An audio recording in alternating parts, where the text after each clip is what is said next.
Hoy comenzaremos con El crimen del profesor de matemáticas, de Clarice Lispector. Cuando el hombre alcanzó la colina más alta, las campanas tocaban en la ciudad, abajo. Apenas se veían los techos irregulares de las casas. Cerca de él estaba el único árbol de la llanura. El hombre estaba de pie con un saco pesado en la mano. Miró hacia abajo con ojos miopes. Los católicos entraban lenta y delicadamente en la iglesia y él trataba de escuchar las voces dispersas de los niños derramándose en la plaza. Pero a pesar de la limpidez de la mañana, los sonidos apenas se alcanzaban la llanura. También veía el río que de arriba parecía inmóvil y pensó: es domingo. Vio a lo lejos la montaña más alta con las laderas secas. No hacía frío, pero él se arregló la chaqueta, abrigándose mejor. Por fin puso el saco con cuidado en el suelo. Se quitó las gafas. Sus ojos claros parpadearon, casi jóvenes, poco familiares.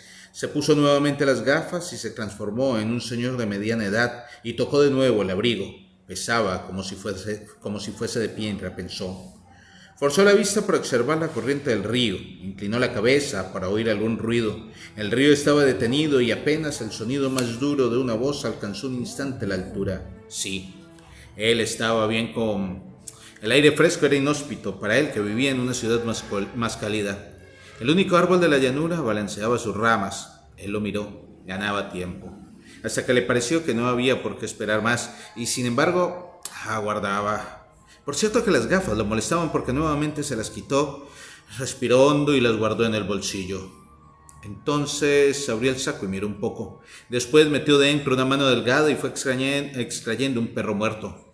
Todo él se concentraba solamente en la mano importante y mantenía los ojos profundamente cerrados mientras tironeaba.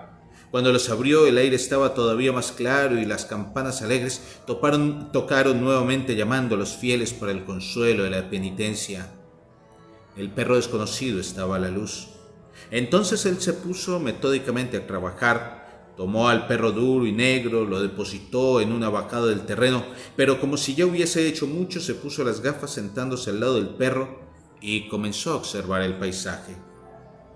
Vio con mucha claridad y con cierta inutilidad la llanura desierta, pero observó con precisión que estando sentado ya no veía más a la pequeña ciudad allá abajo. Respiró de nuevo, revolvió en la bolsa y sacó la pala y pensó en el lugar que escogería, quizá debajo del árbol.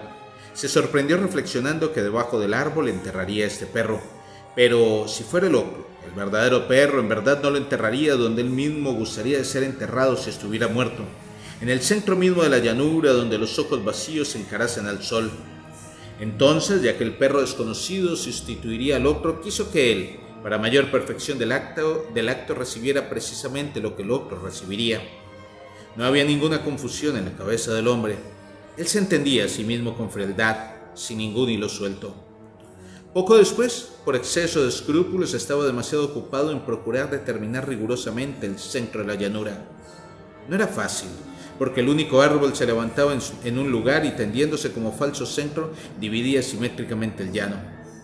Frente a esa dificultad, el hombre concedió: no es necesario enterrarlo en el centro. Yo también enterraría el otro, digamos bien, donde yo estuviera en ese mismo instante parado, porque se trataba de dar al acontecimiento la fatalidad del azar, la marca de un acontecimiento exterior y evidente, en el mismo plano de los niños en la plaza y de los católicos entrando en la iglesia. Se trataba de tornar el hecho lo más visible a la superficie del mundo debajo del cielo. Se trataba de exponerse y de exponer un hecho y de no permitir la forma íntima e impune de un pensamiento.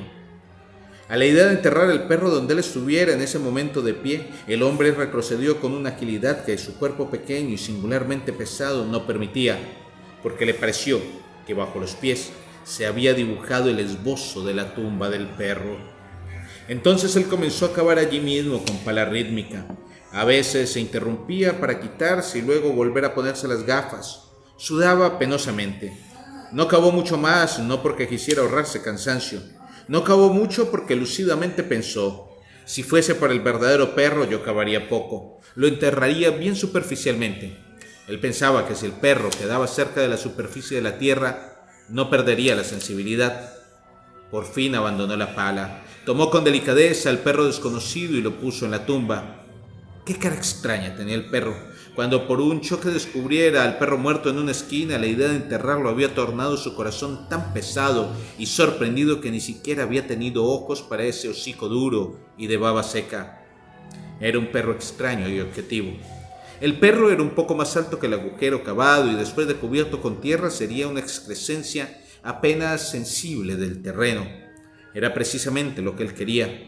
Cubrió al perro con tierra y la aplanó con las manos, sintiendo con atención y placer su forma en las palmas como si varias veces lo alisara. El perro, ahora, era apenas una apariencia del terreno.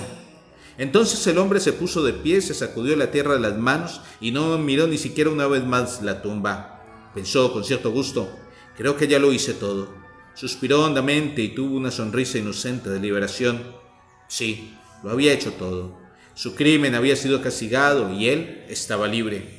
Y ahora él podía pensar libremente en el verdadero perro. Entonces se puso a pensar con dificultad en su verdadera vida. El hecho de que el perro estuviera distante en otra ciudad dificultaba la tarea, aunque la nostalgia lo aproximara en el recuerdo.